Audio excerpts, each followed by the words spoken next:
আচ্ছা, এবার ডাবল ক্রসের একটা ক্রস সেকশন করছে সহজ হিসাবে আর কি, 5/8 ছাতির নিচে, এটার মিরর নিচে নিয়ে ফেস ব্যাক আঁকাইছে।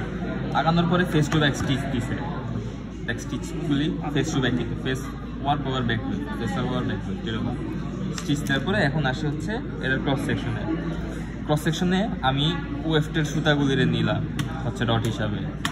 ওয়েফটের সুতাগুলি নেই, ওয়েফটের ফেস কয়টা আছে 1 2 3 4 5টা ডট দিব। এরপরে মাঝখানের যে গ্যাপগুলি আছে, গ্যাপ রাখতে হবে কিন্তু মাঝখানের গ্যাপগুলিতে দেখ এরকম করে ব্যাকের সুতা বসাবো। ব্যাকেও 5টা আছে, 5টা ডট দিব।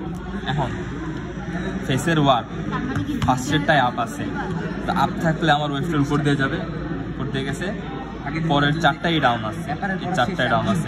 এখন স্টিচিং পয়েন্টে আসি। স্টিচিং পয়েন্ট কই আছে? ব্যাকের একদম 5 নম্বরে, ব্যাকের যে 5 নম্বর সুতা এটার সাথে ইন্টারলেসমেন্ট দিয়ে দিই। এখন এরপরে ব্যাকের ক্ষেত্রে আসি। ব্যাকের 1 2 3 4 নম্বর আপ আছে, 4টা ডাউন, এরপরটা আপ আবার ডাউন।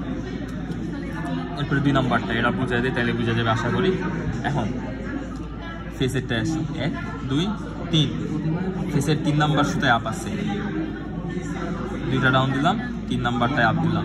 স্টিচিং কই আছে? ফেস টু ব্যাক যেহেতু স্টিচিং আছে হচ্ছে ব্যাকের 1 2 3, ব্যাকের 3 নম্বর সুতায় স্টিচিং আছে।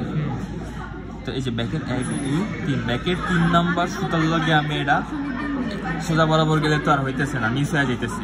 তো এই জায়গা থেকে আমি নামাই দেবো, নামাই দিয়ে ব্যাকের লগে ইন্টারলেসমেন্ট করে পরের 2টা ডাউন আছে, পরের 2টা ডাউন দিলাম। আর ব্যাকের আপ আছে কোনটা? 1 2 নম্বরে আপ আছে, বাকি সব ডাউন ডাউন আপ, বাকি সব ডাউন। এভাবে বাকিগুলো বসাই দিই।